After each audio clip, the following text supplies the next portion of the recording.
kinship. Actually, I'll just ask you, being the outsider, you just don't get to be in Sudan. So what is the expectation, what is your view after this referendum? Do you have a... The referendum.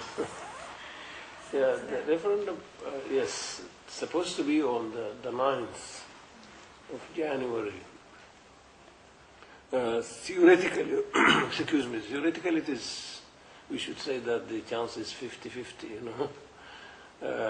But according to many observers and politicians as well, that it is much more likely that the South would secede altogether from the United Sudan.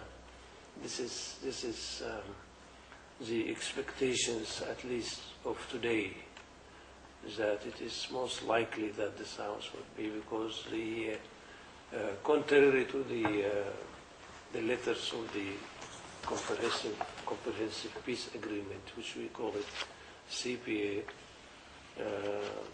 which is said in Part 1, agreed principle that the unity of the Sudan, based on the free will of its people, democratic governance, accountability, equality, respect and justice for all citizens of the Sudan, is and shall be the priority of the parties, and that it is possible to redress the grievances of the people of South Sudan and to meet their aspiration within such a framework. So, contrary to this agreed upon principles that both parties should work for the unity of Sudan, the leadership of the other party, which is Sudan's People Liberation Movement, chose, contrary to this, to encourage Southern Sudanese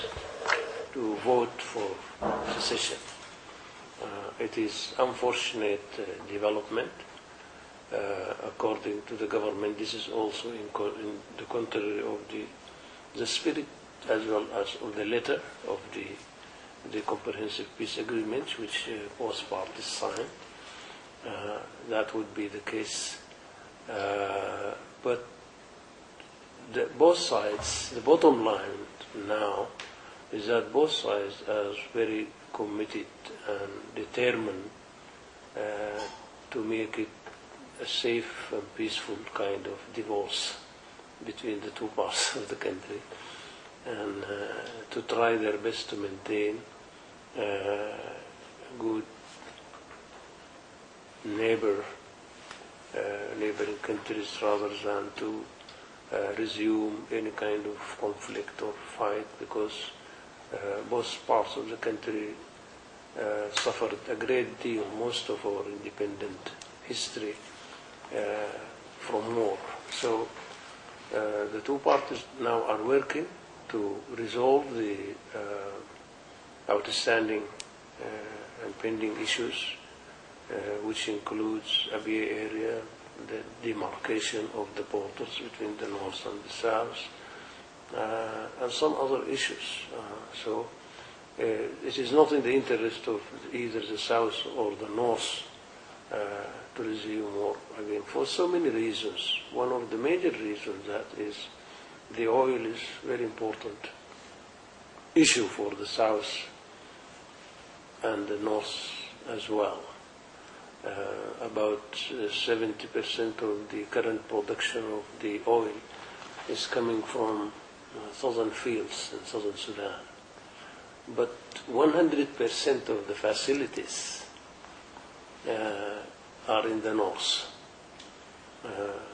in terms of pipelines, refineries, all of these things, 100% are in the north.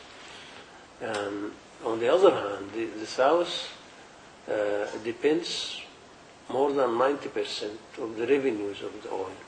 There is no any other sources of income, while the north is depending on about 30% of that. So it is not in the interest of both parties to make it a harsh and hostile kind of separations. We are very hopeful that even if the government also committed that it will respect the outcome of the referendum, whether it is unity or secession of the South. And because of this mutual interest, not only in the oil, we have also nomads on both sides who you may imagine do not respect any kind of borders. Also, this is what will keep the flow of interest, of relationship between the two countries. So we are very hopeful that we are very concerned on one side, of course, but we are very hopeful, according to this statement from both parties, that it will be a very peaceful referendum, and both parties will respect whatever the outcome of it. What about there's an allegation that the foreign media and the foreign vested interests are also taking an active interest in the outcome of the referendum, and they might influence the decision of the South, that is the SPLM. How true is that? You mean the Western influence of the Western world? That's very, very apparent, very obvious there, because any rational person, when he tried to study the situation, said that it is in the interest of the South to remain within United Sudan for a very simple reason. As you know, that the South is governed 100% by Southern Sudan government. In addition to that, they are also have more than 1/3 in the union government in the north.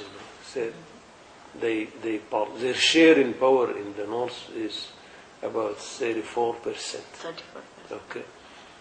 So you are here, you are in both sides. Mm-hmm. Although this percentage is more than the percentage of the population of the South in the entire country, which is only about 20%. 20%. Yes. So if you are in a situation like this, you represent 1/3 of the national government, and at the same time you are governing your entire region by yourself 100% without any kind of interference by the national government. Why do you want to confine yourself just in your own region? So we feel that some other, of course it's not just a feeling, and we read some very well-known interest group in the West encouraging for some time for the secession of the South.